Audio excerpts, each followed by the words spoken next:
नमस्कार। आसंतु जानिबा किपरि एक सिपेलर व्यवहार करा जाय।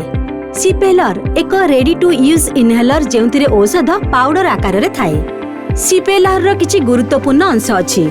Thumb grip, dose counter, lever एवं एक माउथपीस।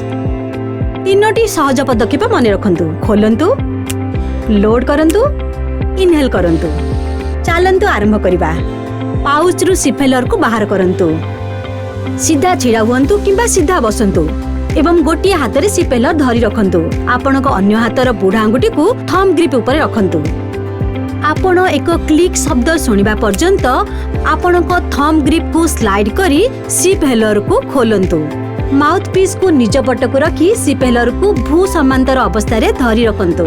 डोज लोड करबा को जे पर्यंत आपण अन्य क्लिक शब्द सुनिबा पर्यंत लीवर को स्लाइड करंतु।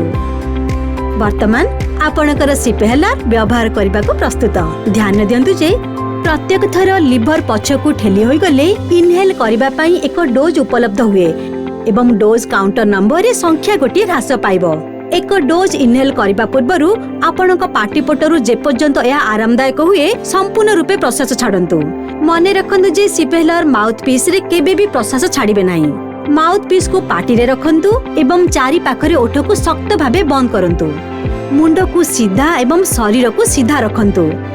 पाटी पटरु शीघ्र एवं गभीर भाबरे निश्वास नियंतु। सिपेलर को बाहर करि नियंतु एवं प्राय 10 सेकेंड पर्यंत निश्वास धरी रखंतु किंबा जे पर्यंत आपण आरामदायक अटंती तापरे साधारण भाबरे निश्वास नियंतु।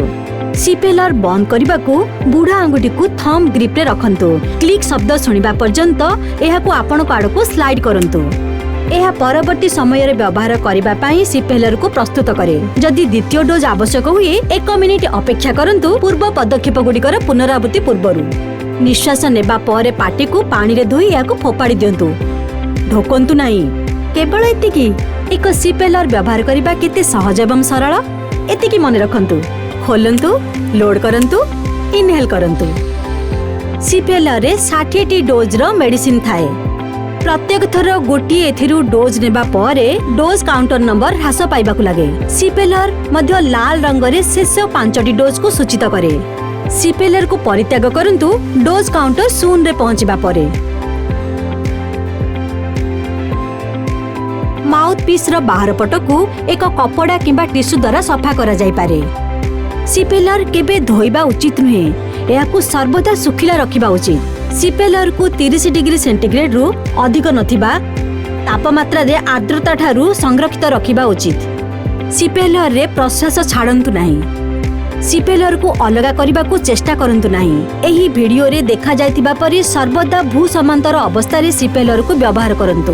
प्रत्येक थर लिवर को ठेली देले इनहेल करबा पई मात्रा प्रस्तुत हुए। तेणु इनहेल करबा बिना लिवर को पछकु ठेलिबा किंबा एहा सहित खेलिबा द्वारा औषध डोज नष्ट होई पारे। आपण औषधर स्वाद नै नथिले मध्य कदापि अतिरिक्त मात्रा नियंतु नाही। जदि परामर्शित मात्रा आवश्यकीय फलाफल प्रदान करे नाही डाक्तरन को परामर्श करंतु। पिलामानक ठारू एहाकु दूरी रखंतु।